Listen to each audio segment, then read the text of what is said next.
My name is Elizabeth Keller.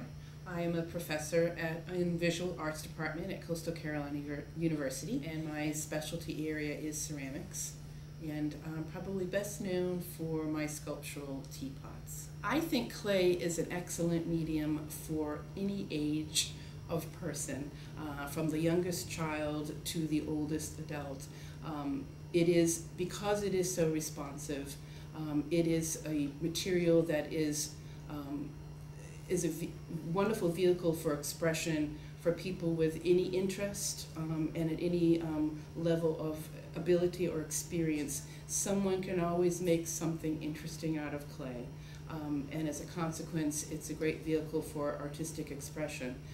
It is a medium that can be tailored to developmental stages and physical ability stages, so there are always projects that can be tailored to whatever your educational group is. The other reason I think it's wonderful is that kids automatically love clay. You have to do no preparation to get their enthusiasm up. You just simply forewarn them that they're going to be working with clay, and they're immediately there to participate with lots of enthusiasm. Clay can present a challenge in the classroom because it is a messy material. I find that having a prepared surface to work on is helpful, and in that case we use drywall boards that we have covered the edges with duct tape so that the plaster doesn't mix with the clay.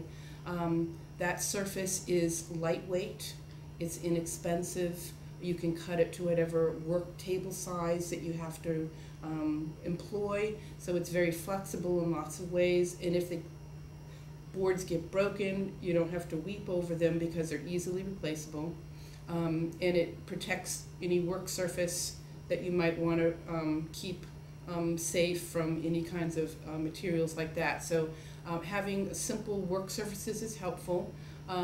Working with a clay that perhaps is a low fire clay, so that the teacher doesn't have to work with a material that has to fire at different temperatures from the bisque stage to the glaze stage, can help facilitate things.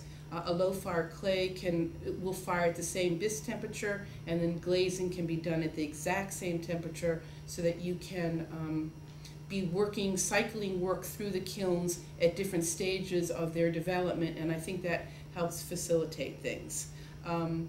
Cleanup, having large buckets of water with lots of big sponges is really helpful, so that clay is contained in a bucket and doesn't go down your sink system, would be very helpful. Tools, you can get fairly inexpensive clay tools. The plastic and wood tools are certainly safe to work with. Popsicle sticks, craft, fragments of wood are also easily available. Students can bring in lots of found objects that can create texture, so you don't have to invest a lot of funds into finding those kinds of materials. Pieces of fabric fragments that have interesting woven surfaces can create wonderful surface textures on clay, and all of that stuff is fairly inexpensive. So you don't have to do a lot of high-tech things to work with clay. About the only thing, well, really the only thing you'd really need high-tech is your kiln, because all hand-building methods can be done without any other technical equipment at all.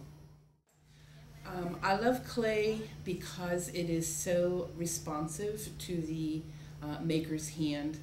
It is a material that is capable of doing so many different things in so many different ways that the only limitation is the imagination of the maker.